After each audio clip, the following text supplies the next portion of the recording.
우리가 흔히 내리사랑은 있어도 치사랑은 없다라고 하는 말이 있습니다.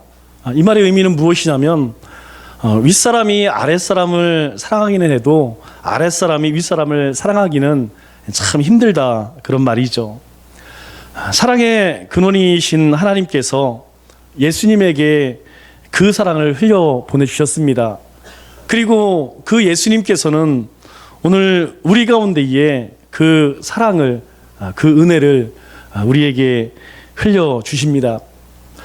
우리는 꼭지를 눌러 물을 받아 마시는 것처럼 그냥 예수님의 사랑을 받기만 하면 됩니다.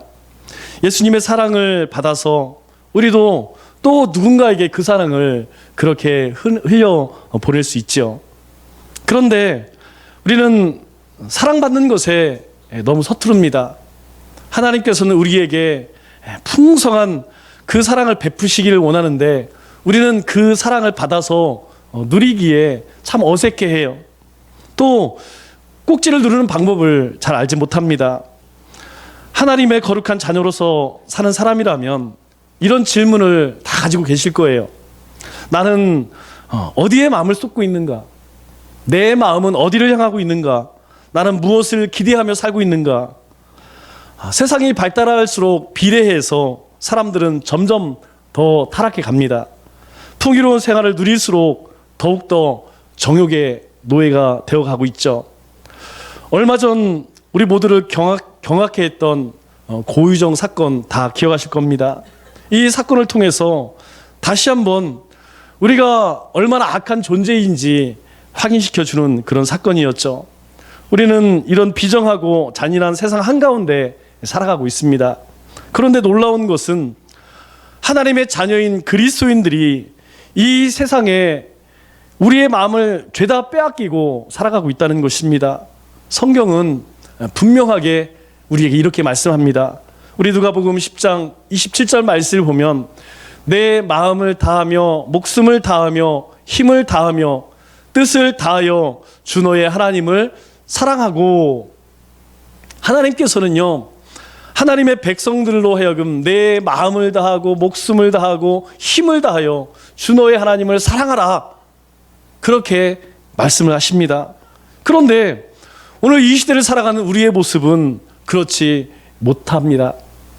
오히려 마음과 뜻을 온통 세상에 쏟고 또 목숨까지 바쳐가며 세상을 살아가는 것이 오늘 우리의 모습입니다. 기독교의 역사를 보면 더욱 분명하죠. 교회가 부흥하고 성도가 영적으로 건강해서 세상을 주도했던 그런 시대가 있었습니다. 반면에 교회가 힘을 잃고 세상에 되게 무기력했던 그런 시대도 있었죠.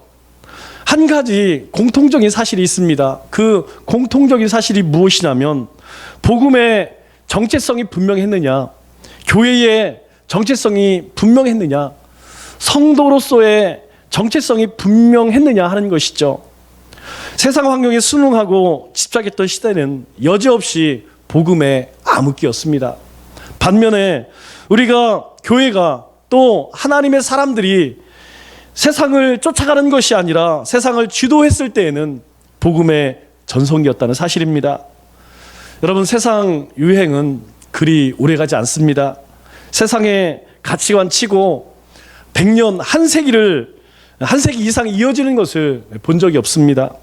자꾸 변화하고 없어지는 것이 세상의 가치관이에요. 따라서 그리스도인들이 그렇게 변화하는 세상 모습에 우리의 삶을 맞추려고 한다면 여지없이 그리스도인의 삶은 무너질 수밖에 없다는 것입니다. 사도행전 1장은 우리가 진정으로 마음을 투여할 곳이 어디인지에 대해서 말씀하고 있죠. 우리 그리스도인들이, 하나님의 백성들이 마음을 투여할 곳이 어디입니까? 바로 하나님의 나라다. 성경은 그렇게 말씀하고 있습니다. 부활하신 주님은 40일 동안 제자들과 함께 하셨습니다. 그때 나누었던 대화의 주제가 무엇입니까? 그것은 하나님의 나라였어요. 3절 말씀을 보니까 주님께서 40일 동안 그들에게 보이시며 무엇을 말씀하셨느냐? 하나님 나라의 일, 하나님 나라의 일에 대해서 주님께서는 제자들에게 부활하셔서 말씀하셨다는 것입니다. 즉 예수님의 주된 관심사가 무엇이냐? 예수님의 주된 대화의 주제가 무엇이냐? 바로 영원히 주님께서 다스리실 하나님의 나라였다는 사실입니다. 예수님은 그 나라에 대해서만 말씀하셨지 세상 나라에 대해서는 전혀 언급하지 않으셨다는 것이죠. 그러면 하나님의 나라는 언제 시작되었을까요? 우리 1절 말씀을 보면 이렇게 이야기합니다. 예수께서 행하시며 가르치시기를 시작하심부터, 즉 주님께서 이 땅 가운데 오셔서 회개하라, 천국이 가까이 왔느니라, 그렇게 외치실 때 이미 우리 가운데 하나님의 나라가 시작되었다는 것입니다. 예루살렘에서 처음 하나님의 백성된 수가 120명이었다고 말씀합니다. 그런데 그들을 통해서 예수님을 믿고 하나님의 백성이 된 사람들의 수가 점점 늘어나게 됩니다. 조금 후에는 허다한 제사장 무리, 도저히 하나님께 돌아오지 않을 것 같은 제사장 무리까지 합해서 그 제자의 수가 엄청나게 많이 늘어났다는 사실을 사도행전 9장 31절 말씀은 이렇게 증명을 합니다. 하나님을 경외하며 성령의 위로로 진행하여서 그 수가 점점 더 많아지니라. 그 수가 계속해서 늘어났다는 것이죠. 그들의 관심과 목표가 무엇이었습니까? 그들 모두의 관심과 목표는 오직 하나님의 나라였다는 것이에요. 하나님의 나라였기 때문에 그들은 어느 곳에 가든지 그 하나님의 나라에 대해서 이야기를 하고 그 하나님의 나라에 대해서 담대하게 증거하였다는 것이죠. 그래서 가는 곳마다 하나님의 사람들이 점점 늘어났습니다. 그리고 결국 예루살렘에서 사마리아로 국경을 넘어서 이제 안디옥과 터키 그리고 마게도냐까지 복음이 전파되었습니다. 그리고 마침내 로마 제국의 심장 로마에까지 복음이 전파되어 하나님의 나라가 확장되었죠. 우리가 만일 주님, 저도 주님의 나라를 소망하는 사람입니다. 제가 비록 아침부터 저녁까지 분주하게 먹고 사는 일에 정신없이 그렇게 쫓겨 살지만 그 일을 제가 왜 하는지 분명히 알고 있습니다. 비록 제가 그 일들을 행하는 것은 그렇게 바쁘게 정신없이 분주하게 사는 이유는 단 하나, 바로 하나님의 나라를 위해 제가 그렇게 살고 있습니다 라고 고백한다면 바로 우리의 삶은 오늘 사도행전의 이 성도들과 동일한 삶을 살고 있는 것입니다. 진정 거듭난 그리스도인이라면 이런 고백을 하는 것이 지극히 정상적인 것이죠. 오늘 우리가 생각하는 것, 우리가 말하고 행하는 모든 일들 결국 무엇을 향하고 있습니까? 우리는 예수님의 십자가의 그 놀라운 은혜로 하나님의 자녀가 되었습니다. 그래서 우리의 삶은 하나님의 것입니다. 그래서 우리가 하는 모든 말과 그리고 우리가 하는 모든 일들은 다 무엇을 향하고 있느냐? 의당 하나님의 나라를 향하고 있다는 것이죠. 그러나 만일 우리 스스로 내 삶은 오늘 이 초대교회에 이 사도행전에 나오는 이 사람들과 같은 그런 삶을 살고 있지 못하다, 나는 그런 삶을 살지 않는다 라고 한다면 그것은 분명 이단이든지 아니면 사입일 것입니다. 그런 우리에게 하나님께서 주신 세 가지 선물이 있습니다. 하나님께서 먼저 우리에게 예수 이름을 주셨다는 사실입니다. 예수 그리스도. 여러분, 그 이름이 얼마나 영광스러운 이름입니까? 예수님은 십자가에서 죽으심을 이기시고 부활하신 그리스도입니다. 그분은 하늘과 땅의 모든 권세를 손에 쥐고 계시는 만왕의 왕, 만유의 주 예수 그리스도십니다. 그래서 에베소서 1장 21절 말씀은 우리에게 이렇게 말씀합니다. 모든 통치와 권세와 능력과 주권과 이 세상뿐만 아니라 바로 우리 주님은 모든 이름 위에 뛰어나신 이름이다. 바로 그분이 누구냐? 예수님이라는 것입니다. 예수 이름으로 외치는 베드로의 짧은 설교에 수많은 사람들이 변했습니다. 예수님을 십자가에 못 박으라, 저 예수를 십자가에 못 박으라, 그렇게 외쳤던 폭도들, 그들이 갑자기 가슴을 치기 시작했습니다. 사도행전 2장 37절 말씀을 보면 그들이 가슴을 치면서 우리가 어찌해야 할꼬, 우리가 어이할꼬, 우리가 어찌해야 할꼬, 그렇게 수많은 사람들이 가슴을 치며 회개하였습니다. 예수의 이름은 강팍한 자들을 회개케 하는 능력이 있다는 것입니다. 우리 잘 알고 있는 사도행전 3장 6절 말씀을 보면 은과 금은 내게 없거니와 내게 있는 이것을 내게 주노니 나사렛 예수 그리스도의 이름으로 일어나 걸으라. 베드로는 또 요한은 금감이 없었습니다. 세상 사람들이 가지고 있던 그런 물질의 풍요함도 권세도 명예도 없었습니다. 그러나 그들이 가지고 있었던 것, 바로 예수의 이름이 있었습니다. 그 예수의 이름으로 그 일평생 앉아서 구걸하던 이 거지를 이렇게 세우는 놀라운 역사를 경험하게 되었죠. 바로 예수님의 이름은 병든 자를 고치는 능력이 있다는 사실입니다. 예수의 이름은 귀신을 내어쫓는 권세가 있습니다. 뿐만 아니라 예수의 이름은 죽은 자를 살리고 사람을 변화시킵니다. 그렇다면 왜 하나님께서는 우리에게 예수 그리스도의 이름을 주셨을까요? 그것은 우리로 하여금 그 이름의 권세를 누리라는 것입니다. 뿐만 아니라 그 이름을 세상 가운데 담대하게 선포하라는 것이죠. 왜 그렇습니까? 바로 주님께서 이 땅에 오셔서 우리로 하여금 죄와 사망의 그늘 가운데 자유케 하셨다는 것입니다. 오늘 우리 인생은 이전에 그렇게 살았습니다. 그러나 예수의 이름이 우리 가운데 선포되어질 때 우리는 그 복음 안에서 진정한 자유함을 얻게 되었죠. 그러나 세상 사람들은 그렇지 않다는 것입니다. 세상 사람들은 지금 이 시간에도 죄를 먹고 마시며 그렇게 하나님의 진노와 심판을 향하여서 달려가고 있다는 것이죠.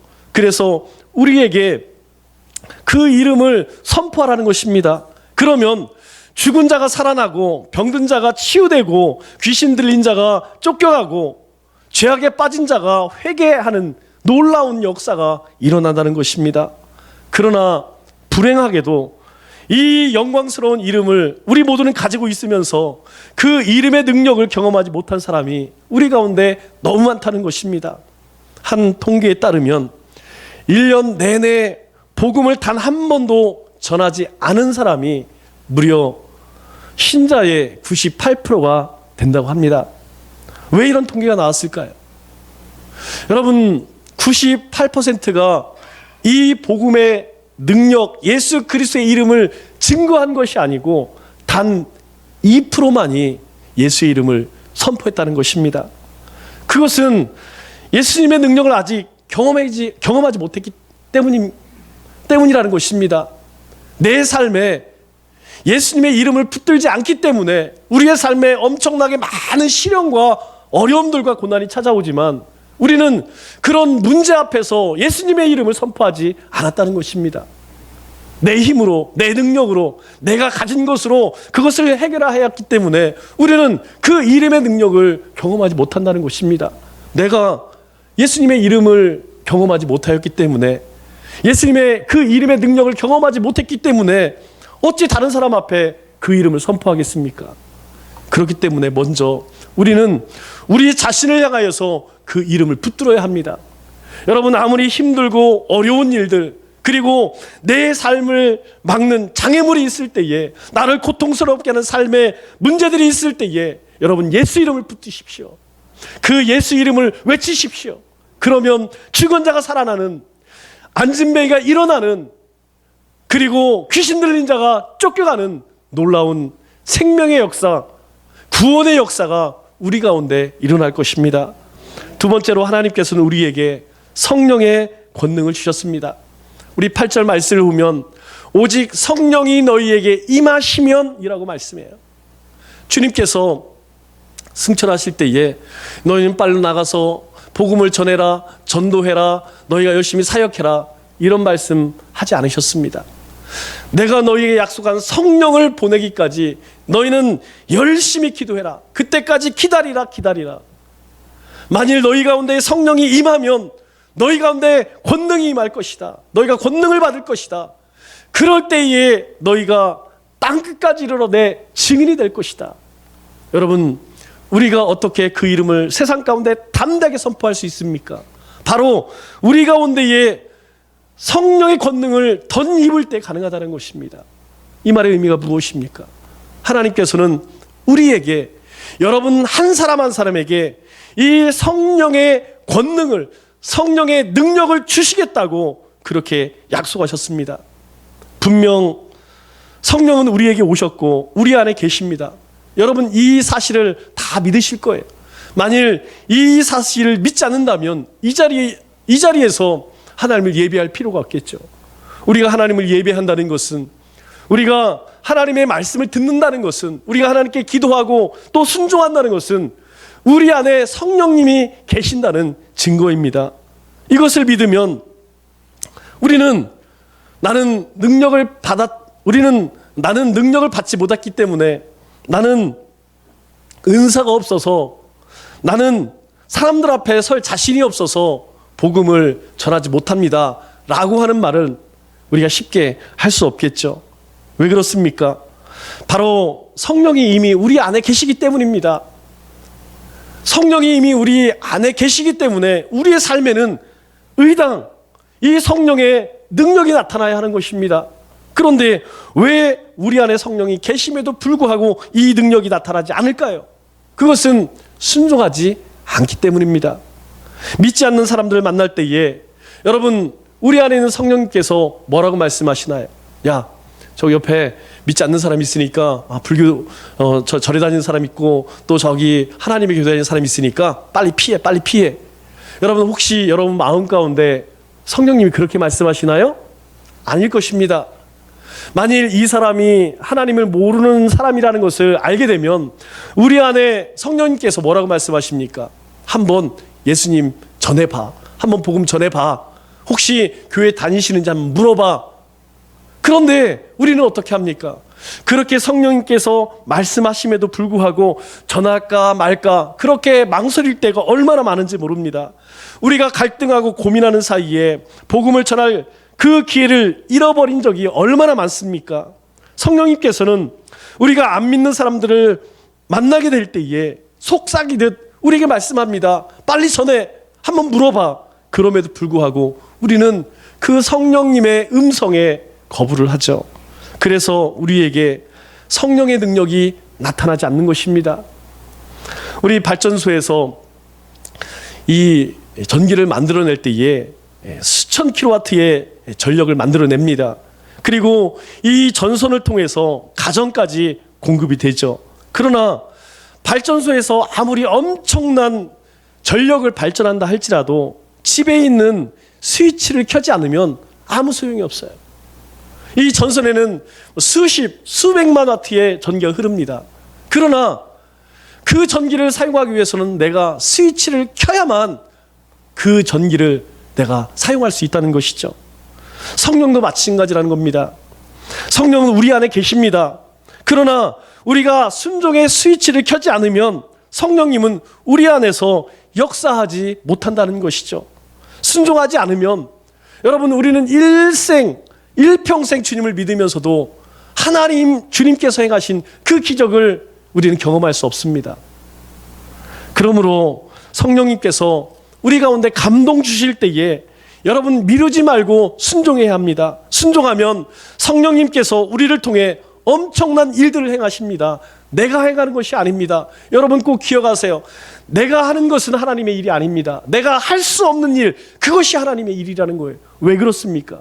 내가 할 수 없는 일들 가운데 하나님의 성령이 역사하시는 거예요. 내가 하는 일 가운데는 하는 성령이 역사 안 하셔도 내 능력으로 합니다. 그러나 내가 할 수 없는 일에는 반드시 하나님의 영이 우리에게 능력을 주셔서, 권능을 주셔서 그 일을 감당케 하신다는 것이죠. 베드로가 3,000명을 전도했다면 여러분, 우리 가운데에도 3,000명을 전도할 수 있는 능력을 주셨다는 거예요. 우리도 그렇게 행할 수 있다는 거예요. 예루살렘이 뒤집어지고 사마리아까지 복음의 역사가 일어났다면 오늘 우리 가운데에도 이 수국동을 넘어서 이 청주 가운데에, 이 청주를, 이 나라 이 민족 가운데에 그렇게 복음의 역사가 일어날 것이라는 것입니다. 순종하면 하나님의 능력이 바로 나로부터 나간다는 사실입니다. 내 안에 성령이 거하시기 때문이에요. 올 한 해 여러분들이 그랬으면 좋겠습니다. 여러분, 우리가 신앙생활을 하면 할수록 깨닫는 것이 있는데 그것이 무엇입니까? 내가 정말 연약하구나. 내가 정말 믿음이 없구나. 내가 정말 이 죄인 중에 개수구나. 여러분, 그거 깨닫지 않아요? 여러분, 말씀을 묵상하면 묵상할수록 우리 가운데에 하나님이 주시는 말씀이 무엇입니까? 그래, 너는 아무것도 아니지만, 너는 막대 같은 존재이지만 내가 함께하면 성령이 주시는 그 힘으로 내가 모든 것을 할 수 있다. 여러분, 우리가 신앙생활을 하면서 날마다 깨닫는 진리입니다. 세 번째로 하나님께서는 우리에게 하나님의 나라의 꿈과 환상을 주셨습니다. 우리 사도행전 2장 17절 말씀을 보면 하나님께서는 우리에게 이렇게 말씀하십니다. 너희의 자녀들이 예언할 것이요, 너희의 젊은이들은 환상을 보고 너희의 늙은이들은 꿈을 꾸리라.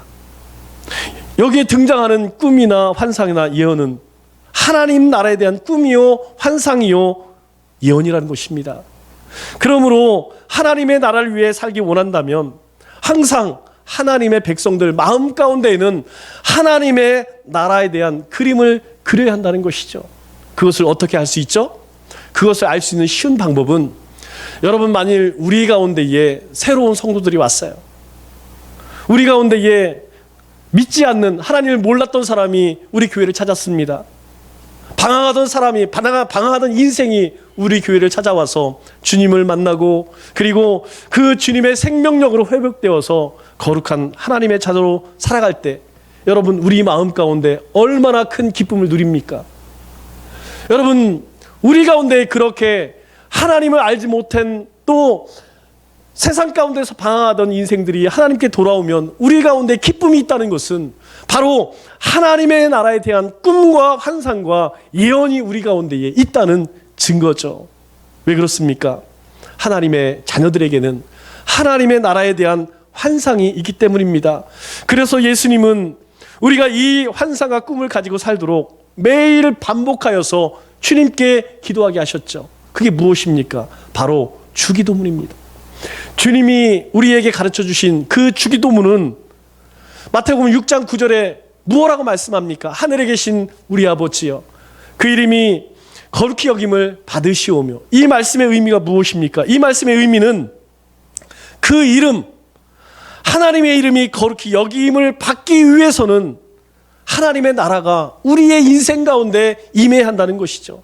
하나님의 나라가 완성되어야 한다는 것입니다. 그럴 때 하나님의 뜻이 이 땅 가운데 이루어지게 되는 것입니다.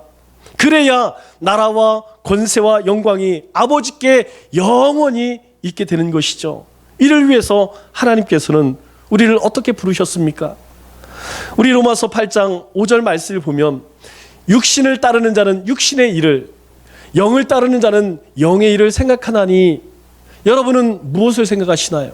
우리는 하나님께서 예수 그리스도의 그 거룩하신 영광의 이름을 주셨습니다. 뿐만 아니라 우리에게 보혜사 성령님을 보내주셨습니다. 우리는 먹고 마시고 행하는 모든 일들을 통하여서 무엇을 생각하느냐? 하나님의 일을 생각해요. 왜 하나님께서 나에게 인생을 주셨는가? 하나님께서는 왜 우리 가정을 주셨는가? 하나님께서는 오늘 왜 이 사람을 만나게 했는가? 하나님께서는 나를 통해서 이 땅 가운데 무엇을 이루기를 원하시는가? 이것이 오늘 그리스도인 우리의 삶의 모습 아니에요? 오늘 사도 바울은 우리에게 말합니다. 하나님이 없는 육신을 따르는 자는 그저 먹고 사는 것, 육신의 일을 생각하는데요. 그러나 하나님의 이름과 성령이 있는 하나님의 백성들은 영을 따르는 자니 영의 일을 생각하나니. 영의 일이 무엇입니까? 이 영의 일은 하나님의 나라의 환상을 의미합니다. 이 환상을 가지고 있다면 우리는 성령의 사람, 하나님의 사람, 믿음의 사람이라는 것입니다. 우리는 이 땅에 영원히 살 자들이 아니에요. 우리는 하나님의 사람들이고 언젠가 그 나라에 가야 할 자들이에요. 여러분, 그 어떤 인생도 이 땅에서 영원히 살 사람이 없어요. 우리가 지난 날을 돌아보면 어떻습니까? 정말 덫이 없습니다. 우리 2020년을 시작한 지가 엊그제 같아요. 여러분, 생생하지 않습니까? 그런데 어느덧 한 달이 지나서 2월 첫 주 예배를 하나님께 드리고 있어요. 우리는요, 이 땅에서 소유하며 살아가는 존재가 아니라는 거예요. 우리는 이 땅 가운데 살지만 하나님의 자녀로 존재하고 하나님의 나라를 소망하고 그 나라를 향하여서 우리는 믿음을 붙들고 힘껏 달려가고 있다는 사실입니다. 그런데 만약 우리의 삶에 이 환상이 없고 세상의 환상만 가득하다면 오늘 우리는 스스로 우리에게 물어봐야 돼요. 진정 나에게는 예수님의 이름이 있는가? 진정 나에게는 성령님이 계시는가? 나는 하나님을 정말 왕으로 모시고 있는가? 말씀을 맺도록 하겠습니다. 예수님과 더불어 세세토록 왕노릇할 하나님의 나라가 다가오고 있습니다. 하나님의 나라를 생각하고 하나님의 나라를 소망하며 여러분은 살고 계십니까? 그러면 이 땅도 하나님은 덤으로 우리에게 주시겠다고 약속하십니다. 그러나 날마다 세상을 생각하고 세상을 향하여 살고 계십니까? 그렇다면 결국에는 모든 것을 다 잃어버릴 것입니다. 하나님의 자녀된 우리에게 하나님께서는 하나님의 이름과 성령의 권능과 하나님 나라에 대한 꿈과 환상을 주셨습니다. 주님께서 이 일을 위해서 또한 오셨다고 말씀하고 있습니다. 2020년 우리 남청주교회 모든 믿음의 권속들은 하나님의 나라의 일을 위해서 주님이 주신 생명의 능력으로 담대히 예수 그리스도의 이름을 선포하는 주님의 귀한 일꾼 되시기를 주님의 이름으로 축원합니다.